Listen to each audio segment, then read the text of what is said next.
Olá pessoal, tudo bem com vocês? Dando continuidade então ao nosso propósito de leitura da Bíblia, hoje no capítulo 19, 20 e 21 de Êxodo. No capítulo 19, então, acontece essa famosa subida de Moisés ao monte, onde Deus fala com ele e de alguma maneira Moisés ele é como se fosse uma espécie de juiz de paz entre Deus e o povo, né? Moisés falava com Deus, descia, falava com o povo falava, então não, aquilo que o Senhor falou a gente vai cumprir. Então Moisés subia e dizia o que o povo disse a Deus, uma espécie de juiz de paz, realizando ali um casamento, né, entre Deus e o povo. Outra coisa interessante é que Deus expressa agora para Moisés, falando, né, que versículo 5, agora se me obedecerem fielmente e guardarem a minha aliança, vocês serão o meu tesouro pessoal dentre todas as nações. Embora toda a terra seja minha, vocês serão para mim um reino de sacerdotes e uma nação santa. Ou seja, é Deus agora dizendo a esse povo de Israel que através deles Deus se manifestaria a toda a terra. Eles seriam um povo peculiar de Deus e através desse povo Deus daria início, ou ele seria uma nação que ministraria sobre as outras. E isso me chamou muita atenção. Outra coisa aqui que eu queria destacar é Moisés, um senhor de 80 anos, que subia e descia o monte várias vezes. Você vai ver toda hora Moisés subindo, Moisés descendo, Moisés subindo, Moisés descendo. Isso chamou muito a minha atenção. Um senhor de 80 anos, que amava tanto a Deus e sua presença, que não levava em conta os sacrifícios para estar diante de Deus. Quantos anos você tem? Quais são os sacrifícios que talvez eu e você temos feito hoje para nos encontrar com Deus? Talvez hoje você não precise subir um monte, mas talvez hoje você tenha que parar mais cedo certas tarefas, talvez hoje você tenha que desligar a Netflix, talvez hoje você tenha que fazer outras coisas, não subir um monte, mas para se relacionar com Deus. Quais são os sacrifícios que você temos feito para desfrutar da presença de Deus, né? Aqui então, Deus dá a esse povo, né, os 10 mandamentos, e algo interessante é que Deus, de certa forma, agora desce, né, nessa montanha, nesse monte, e eu queria destacar aqui 2 propósitos de Deus descer a esse monte.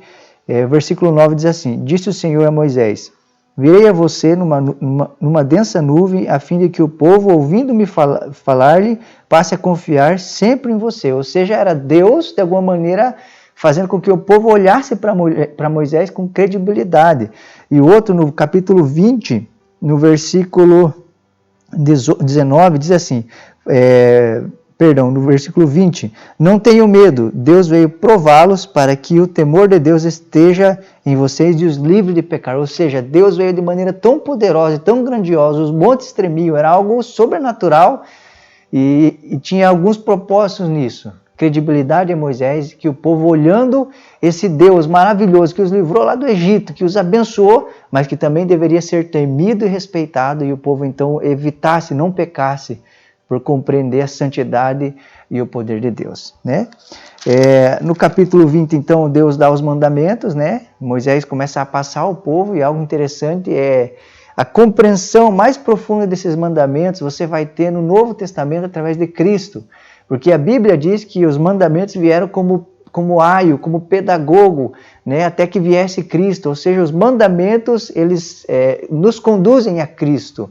E os mandamentos no Novo Testamento você vai ver que, de certa forma, eles são preciosos e a maneira que Deus usa eles para expor o nosso pecado e nos mostrar que precisamos de Deus, né? E aqui também os mandamentos, eles expressam o coração de Deus, o desejo de Deus e como Deus queria que o povo vivesse em relação a Ele e em relação uns aos outros. Os 4 primeiros mandamentos têm a ver com um relacionamento do homem com Deus. E os demais relacionamentos têm a ver com o relacionamento uns com os outros. Jesus pega tudo isso e resume em 2 grandes mandamentos. Amarás o Senhor teu Deus de todo o coração e amarás o próximo como a ti mesmo, né? E aqui começam então as leis acerca de várias coisas, e eu queria destacar aqui, algo que talvez seja importante, é que dos 10 mandamentos, né, todas as outras leis, elas são diretamente ligadas aos 10 mandamentos, né? Quando fala sobre não matar, quando fala sobre, um exemplo, suborno, está falando sobre não dar falso testemunho, então está tudo interligado, tá bom, meus irmãos? E aqui no versículo 21, algo importante de se dizer, ele fala a lei acerca dos escravos hebreus. Primeira coisa é, eu e você precisamos entender que esse texto foi escrito há mais de 4.000 anos atrás. Então a nossa cabeça hoje, quando fala de escravo, já pensa em navio negreiro, já pensa na escravidão que houve recentemente e a maneira mal e ruim que tudo isso foi feito. Mas a escravidão aqui nesse tempo não tem nada a ver com esses dias de agora, com as coisas que a gente ouviu na escola recentemente. Pense comigo, se daqui 4.000 anos as pessoas escutassem sobre a maneira que nós vivemos hoje, sobre as nossas leis hoje, talvez elas se assustem e elas pensem como eles poderiam viver assim. Por quê? Porque é uma distância muito grande de tempo. Essa lei sobre escravos não tinha nenhum propósito de punir, machucar e maltratar. Não, Deus não pensa assim. Tanto é que quando tinha um estrangeiro, Deus falava para eles, olha, cuide dos estrangeiros, não judie deles, porque vocês lembram que vocês foram escravos no Egito. Ou seja, Deus não tem esse pensamento de maltratar e machucar as pessoas. Muito pelo contrário, era uma maneira de cuidar. Por quê? Aqui você vai ver na lei sobre escravos e como que funcionava isso. Às vezes uma pessoa era tão pobre, né, e tinha dificuldade talvez de ter o básico para viver. Então o que ela fazia para não passar fome? Ela se vendia como escravo e recebia então desse senhor dela agora cuidado, alimento, comida, provisão. Às vezes vendia o seu filho como escravo, né, e era um pensamento no sentido de cuidado, não de maldade, né? Sempre que você for ler na Bíblia, assim, olhando pela ótica de Deus, você vai ver um exemplo no Novo Testamento mesmo, que um centurião foi atrás de Jesus para buscar pelo seu servo, pelo seu escravo, ou seja, o próprio eunuco, né, ele era um escravo de uma rainha, mas ele estava andando de carruagem. Então, ou seja, o que eu quero dizer com tudo isso?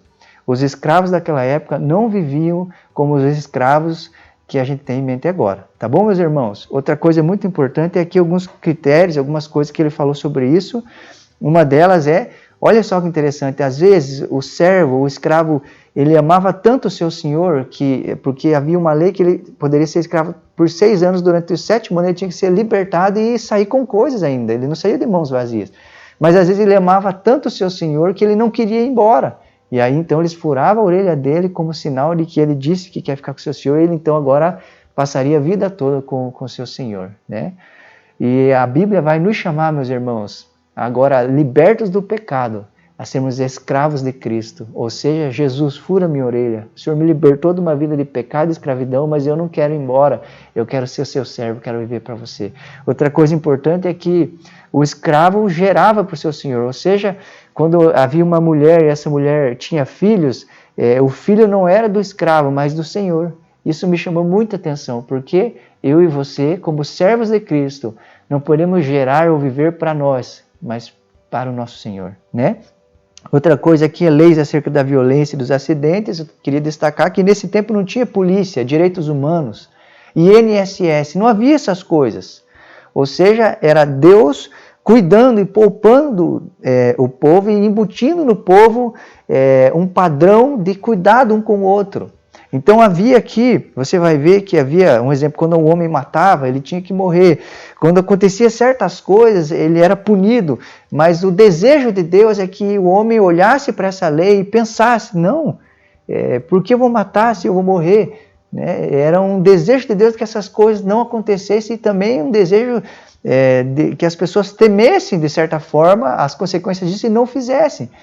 Deus embutindo dentro dessa nação para que fosse uma nação justa, piedosa, que olhasse a pessoa com estima. Uma coisa que eu queria destacar aqui nas leis acerca de violência é que amaldiçoar o pai era a mesma coisa, era penalizado da mesma maneira quando um homem matava outro. Como Deus leva a sério a honra aos pais, né? Outra coisa também aqui muito importante é que havia indenização, um exemplo, quando alguém feria outro e esse outro não morria, mas tinha dificuldade de trabalhar ou precisava ficar de cama por alguns dias, essa pessoa que o machucou tinha que, de certa forma, cuidar dele, sustentar ele, reembolsar ele, porque ele não poderia trabalhar. Ou seja, A essência de tudo isso é o cuidado um para com o outro. A essência de tudo isso é Deus ministrando sobre essa nação, para que essa nação vivesse de tal maneira que expressasse o seu coração. E de alguma maneira tudo isso tem que ministrar sobre mim, sobre você, e entender por trás talvez de leis que para nós não faz sentido às vezes, o coração de Deus e a essência de tudo isso. Que Deus te abençoe e até a próxima.